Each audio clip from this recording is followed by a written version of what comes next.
Hi, it's Josh Rubin with the Rubin team.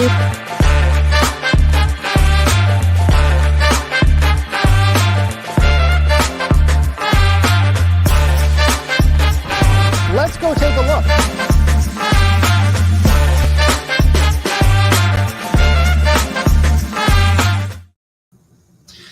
Hi guys, it's Josh Rubin here of the Rubin team at Douglas Elliman, joined by my friend Tristain O'Donnell, Atlanta's finest. What's going on down there in the ATL today? Oh, it's going good. Traffic's heavy, weather's nice, the basics. All right, well, I look at all of these as positives, right? People are moving around, they're doing things, getting out there and getting things done. So tell us a little bit about the market in the last couple of months, with rates staying higher for longer. Toward the end of the last year, we expected them to come down, and yet they're not. Recent reports, as I'm sure you've heard, a lot of home builders are coming out saying, hey, when rates finally do come down, we're going to see values skyrocket by as much as 20%. But for now, what are we looking at? I mean, here in Atlanta, the values are still very stable. We have seen the change from November when it was high interest rates, close to 8%, all of that. Everyone slowed down. It was the rates, it was the holidays. People wanted to sit back and see what was going to happen. And now that spring has sprung, definitely the real estate market has picked up again, as it normally does around this time. So we're still seeing multiple offers on things. It's really just specific areas and depending on the house. But the buyers are back out there. I've gotten calls this week from 4 or 5 buyers that are like, all right, I'm ready to get back out there. So it is going to be competitive. The rates are still what they are. And I think people have gotten used to that. And so they're no longer on the sidelines. They're back out and you're going to be in some competition. Yeah. Well, we're seeing that a lot recently as well. Just in the last week, we've had 4 or 5 different multiple offer situations. Hell, 6 now that I think about it. But sellers are also being very cognizant not to be too greedy. Absolutely. A good offer, they're going to go with that offer. So I think there's something to be said for first mover advantage. But what have you seen in terms of multiple offers recently? What's the craziest situation with something going over the asking price that you can remember in the last, say, month or so? My clients went to an open house. They had never been to one, and they just wanted to kind of experience it. So they went to an open house, and they were just overwhelmed with the amount of people that were there. They ended up, even with that amount of people, ended up getting 7 offers, and I think it went at least close to 50 to 70,000 over ask price. It is in an area where there's not a lot of houses on the market. It is an area that people really want to move to. And so there's a lot of competition. And so, 7 or 8 offers. And I think it was 50 to 70,000 over ask. It wasn't What was the asking price for that house? Just to put it in perspective. It was $799. Okay. So you're looking at about 7-8%, something like that, 6%, something like that. Yep. So, I mean, that would be the same as like a $2 million property going for, $150,000 over the asking price, which, is not unheard of. One of our listings recently got multiple offers, but we accepted one. And the way that it works here in the city is that we continue to show until the buyer signs the contract. They do their due diligence first, then they sign. So if we don't go under attorney, we would then do due diligence, right? So we do our due diligence first, sign the contract, wire the 10% deposit, and then it becomes firm, or what some people say hard, where neither party can back out. But in the course of doing due diligence, we continue to show the listing. So while we were showing the listing, we got another offer at the asking price. The people were told in no uncertain terms, thank you very much. We already have somebody at the asking price. So that was our way of messaging like, hey, it's still available, but you got to make it a little bit more interesting to the seller. We're not going to call for best and final with 2 offers, but if you want it, you got to be a little bit more aggressive. And in that case, they just said, no, we're good at the asking price. Let us know if anything doesn't work out with your other buyer. And then as we continued to show it over the course of the next week, while the due diligence was being complete, we got a third offer below the asking price. We said, hey, thanks, we have a higher offer and a contract out. Those people preemptively went 5% over the asking price. Now, again, this is a $2 million asking. So we got the offer to go up to 2.1. That just so happened to be like a day or day before the contract was signed. So rather than upsetting the apple cart, my seller just said, look, if the buyer's going to sign, let's just stick with that. Fortunately, $100,000 to this particular seller, didn't or doesn't mean as much to them as it does to some other people. I think a lot of people on the sell side Right. would have gone for the jugular and said, 100 grand, give me that money, right? And then they would have been like going after the original buyer saying, hey, really sorry, but we got a higher offer. If you want to match it, you can match it. Otherwise, we're going to go with it. But in this case, she just stuck to her guns, to her credit. Fortunately, she's an old soul and, just agreed, handshake deal is a handshake deal. I've only had other experience in the last really 20 years where somebody goes 100,000 or more over the asking price and stays with the originally agreed deal. So it's unusual. So tell us a little bit about your background. I'm sure you have a story to tell. First of all, how long have you been in the business? So I, excuse me, I started in the business about 20 years ago and started out on the finance side actually, and then decided about 10 years into that I wanted to switch to sales. So switch to the sales side. I love it. I knew I wasn't going anywhere outside of the real estate business. My mom was in real estate. I think it was just kind of in my blood. I really enjoyed the financing side of it, but I was doing it back then when you were faxing paperwork and mailing documents. So it was a lot more strenuous at that time. So I definitely switched to the sales side. Now I've been doing it 10 years. Work with both buyers and sellers. Excuse me, all the allergies here, all the pollen here in Georgia. So work with both buyers and sellers and builders and investors. And this year and last year ranked in the top 10 in city of Atlanta of agents, which was very surprising. I mean, it's just me. I'm not a team. I really enjoy what I do. I'm never necessarily looking at the numbers. I'm just trying to help the people that call me and want me to do that. But apparently I did a lot of units last year and that got me ranked in Atlanta as one of the top 10 agents. Wow, that's great. So it's just no team. So there are no other agents that are sort of in your orbit helping you with the transactions or putting signs in the ground, as they say. Do you have an assistant or any support staff? I do have a transaction coordinator. And there are other agents in my office. If there is a time where I'm doing multiple open houses on a weekend, another agent will help and assist. I just recently am trying out a showing assistant. So we'll see how that works. I think that'll help spread myself and be able to be at two places at one time. But up until the last month, it's just been me solo with just a transaction coordinator. Yeah.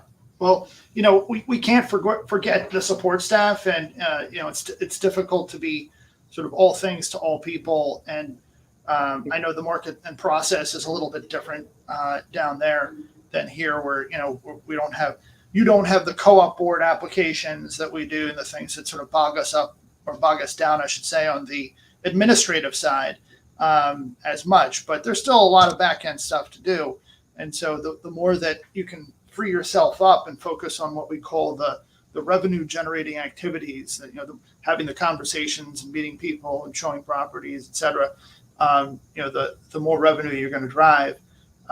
So as you continue to grow in your career, it's important to get that support side sort of. I've had to be very strategic with my checklist and my processes.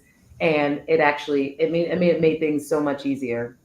Yeah, absolutely. Well, coming from the finance side of things, I'm sure you know how important all of the organization and those checklists are. But it's interesting. So you sort of grew up in the business, so you kind of knew that it was always something that you were likely to do. I went to school, actually. I went to college to be a teacher. I studied in elementary education and psychology, and just ended up loving real estate, loving the freedom of it, loving truly being able to help someone. And I do think that I am teaching. I'm not teaching elementary school students, but I am teaching homeowners and buyers and giving them just as much information and walking them through from every step. So it is a lot like teaching. So I feel like I am getting my fill of that as well. Yeah, absolutely. We are a lot of things to a lot of people, right? From psychologists to guidance counselors and teachers, hand holders.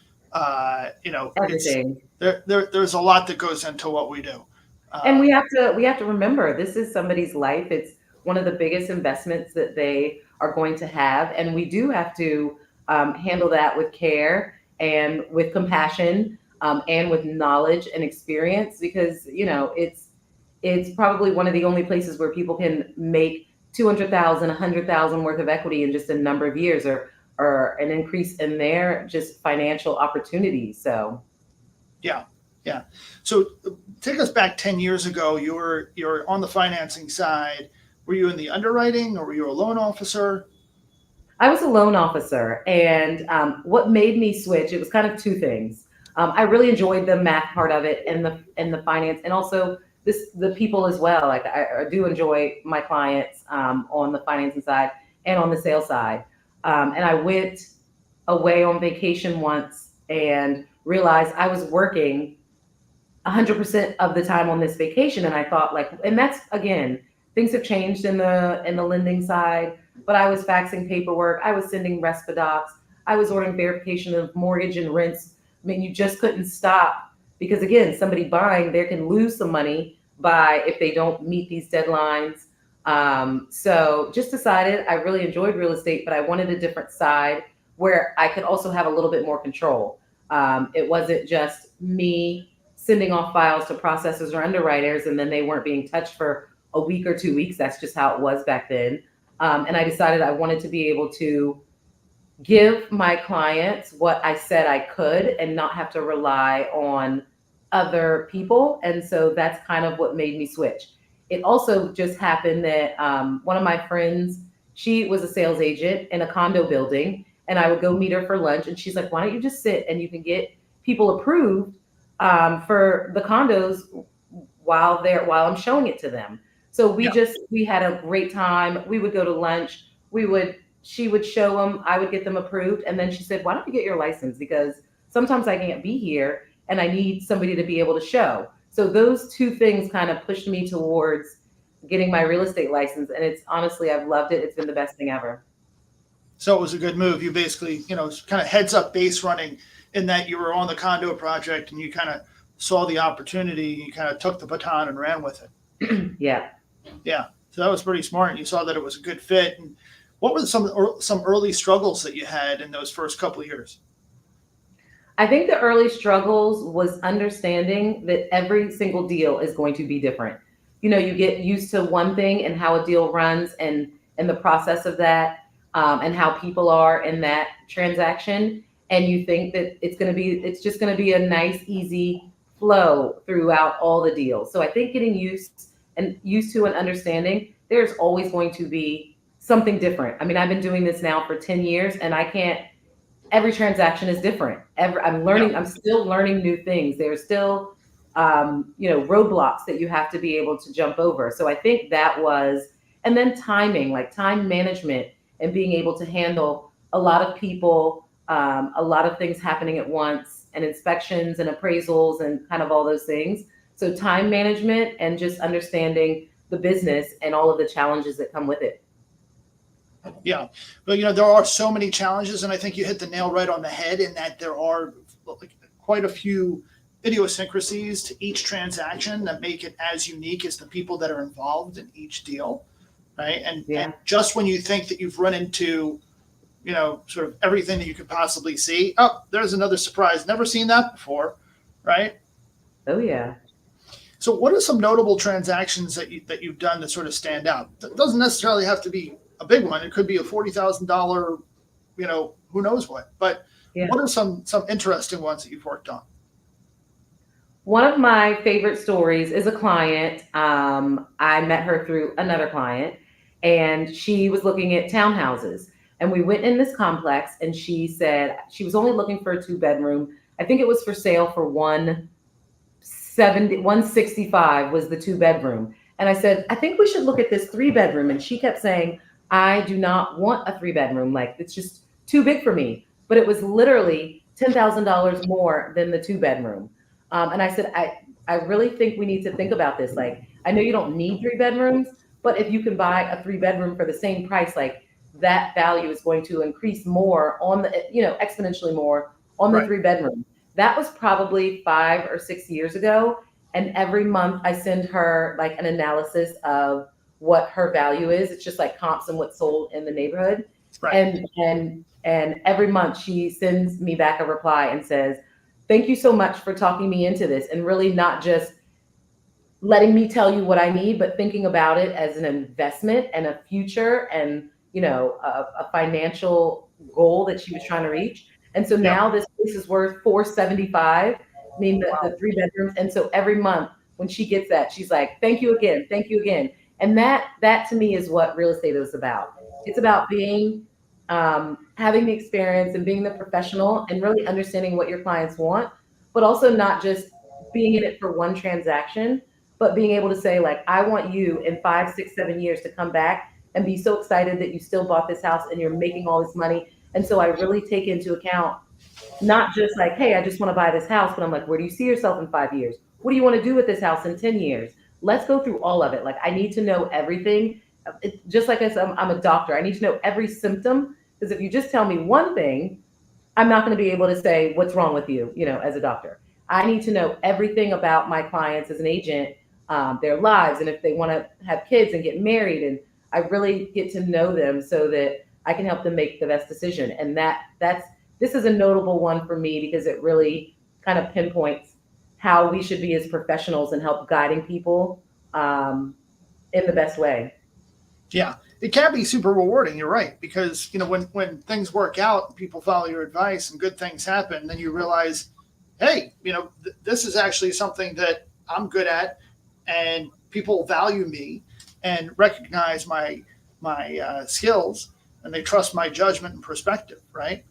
And in today's day and age, with the NAR settlement and so much talk being in the headlines about the value of brokers with different what they call prop tech, which is basically innovation coming from the real estate space, popping up, making people sort of lose sight of the value of a good agent. It's always Right. A good thing when you're reminded that people really do trust your judgment. Yeah, absolutely. And so what kind of discussions have you had recently about the NAR settlement, and where do you see that going? So, every single day there's 40,000 emails that I'm sure you're getting, that I'm getting, about like, here's the newest thing, here's that. Right now, my focus is doing what I should be doing now. It's helping my buyers that are buying now. It's helping my sellers that are selling now. To me, and I may be wrong and unpopular opinion in this, it's static in the background. Yes, am I paying attention to it? Yes. But there's so many things that can change between now and when they say it's going to go into place in July, that I am still continuing business as usual. I am continuing to just consult my clients the way that I always have. We're not changing anything that we're doing now. I'm going to have my thoughts about when this comes along, like how those conversations will go. But right now, I have to be in the moment of all of my buyers and sellers right now. Can't be thinking about July necessarily, and when it finalizes and what changes may come. It's just, it's business as usual for me. Yeah. It's interesting. That's what I'm hearing from a lot of the top agents out there. It's really just continuing to keep our blinders on and do the best thing that we can for our clients, while Right. focusing on their goals. And it's less about what's going to happen in the future, what's going to come of the settlement, should DOJ approve it. There's also a lot of talk about DOJ coming down and saying what brokers can and can't do. In the meantime, I just saw a Fannie Mae statement earlier this week that was put out that basically said, hey, it's business as usual. Like, it was fine print, and it just said, hey, we're continuing to permit brokers to be paid. So there's no change, right? Yeah. So There's no change, and we can't, bog ourselves down. We'll let them handle that and come back to us and tell us the changes that we need to make, and we are going to adjust accordingly. But again, our goals right now are the clients that are right in front of us, and we have to help them. Yeah, I think that there's just a lot of misinformation being put out by the media to consumers, and it's kind of causing some confusion. And then it's really up to us to, as you pointed out, the teacher that you were trained to be in your schooling, continuing to educate our clients and saying, hey, as you put it, business as usual. We're here to help you buy. We're here to help you sell. And so that's what we're here for. Absolutely. Yeah. And so down in Atlanta, I understand that the housing stock is a bit different. You get to the center and it's a lot of condos, and then in sort of the outskirts, it's a lot of, single family houses. But, are you seeing any strength in any one particular pocket of the market there? Every pocket has its people. So if you're in Decatur, there are buyers that are buying there and they only want to buy there, and there are people that are buying in the city. One of the things that is spurring Atlanta and various areas in Atlanta is the Beltline. I don't know if you've heard of that, but it is a path that goes around the city, connecting all of the city neighborhoods. And there's restaurants on the Beltline. You can get out and walk and ride your bike and stop at restaurants, stop at shops, stop at breweries. And so the areas that are getting the most equity and the biggest kind of push right now are those neighborhoods that connect to the Beltline. Yeah.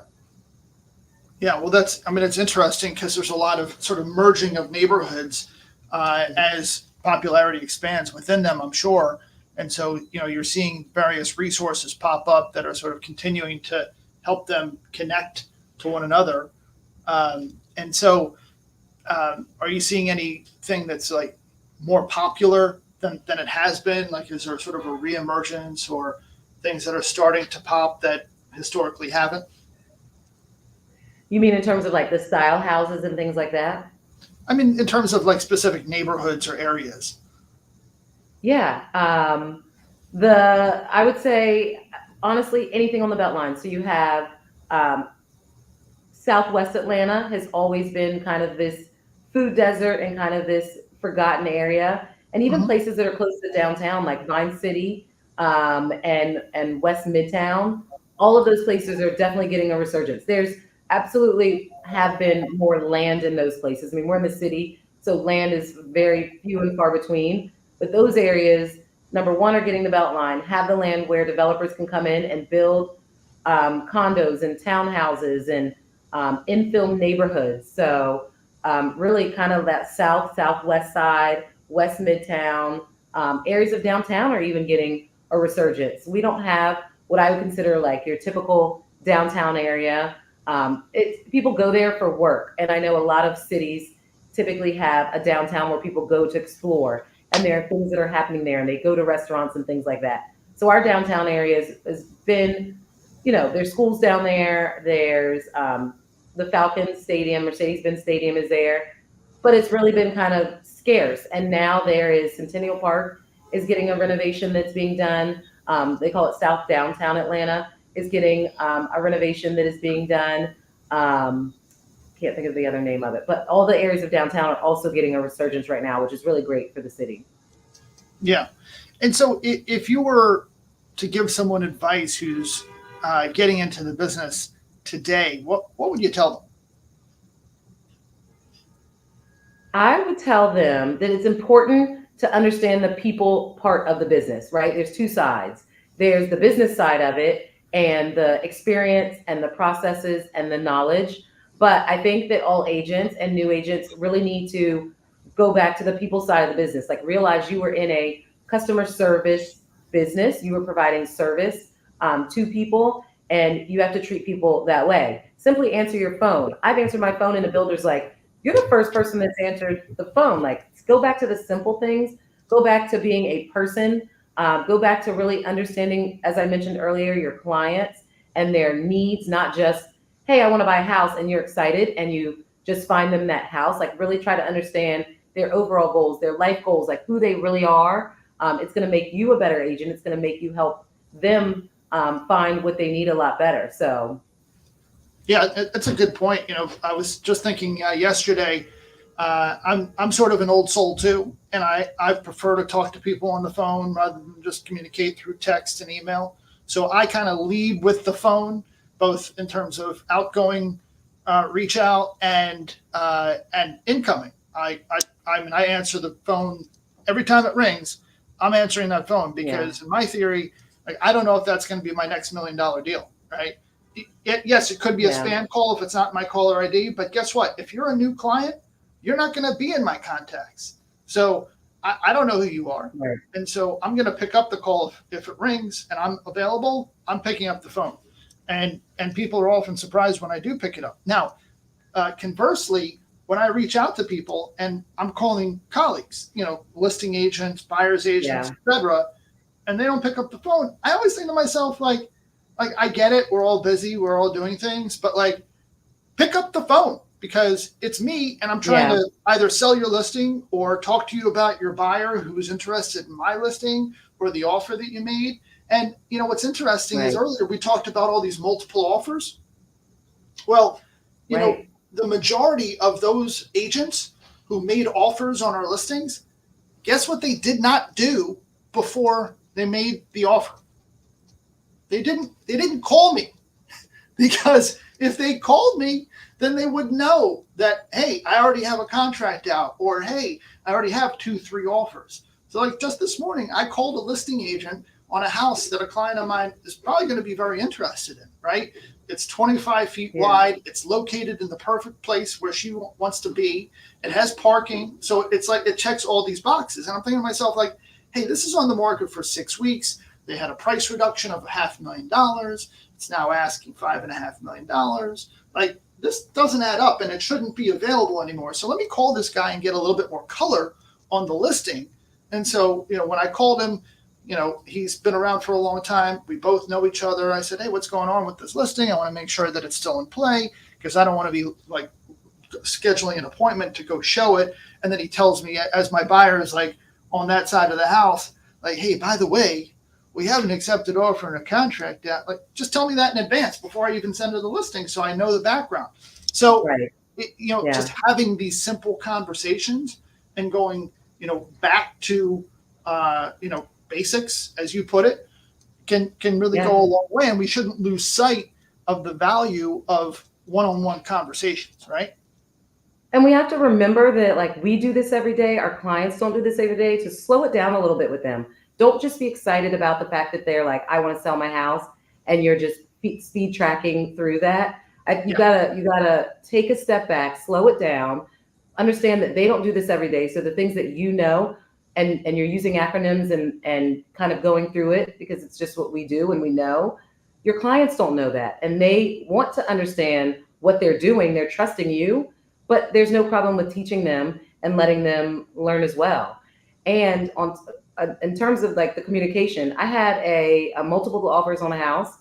I had an agent 2 days after, or like a day after, we called for highest and best and we accepted an offer. She sent me a text and said, do you have an update on our offer? And I said, I don't think I got an offer from you. And she told me her name. So I did a search. I went to my junk folder.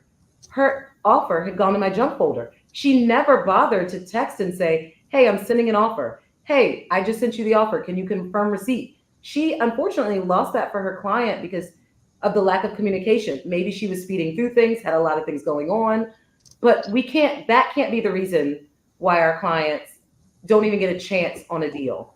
So I agree completely. The other day, I both spoke to this broker on the phone saying, hey, I'm going to send you an offer. Here's the situation. She said, okay, great. Send it over. I sent it over. I know this particular company, in this case, the listing agent is at Compass. For whatever reason, the Compass email server tends to put my email into their spam folder. Maybe it's just a reflection of how Rob Refkin thinks about me. I don't really know. Of course, Rob Refkin and I have never actually met. But that said, then I texted the listing agent. I said, hey, offers in your inbox, check your spam in case you don't see it. She confirmed, so she and I were in lockstep with one another. So I think that there's a lot to be said. And I don't know if these agents just weren't trained or if they were trained and, this is how they were trained to think about things. The other thing that irks me is when an agent, here in New York, we don't fill out a ton of forms and get a lot of signatures and, for in terms of like sending an offer in. So it's really just all verbal. And I put it in air quotes because it's an email from the buyer's agent to the listing agent that memorializes the offer. But what a lot of agents here do is they'll attach like a submit offer form, which we tend not to use so much in the city, more in Brooklyn.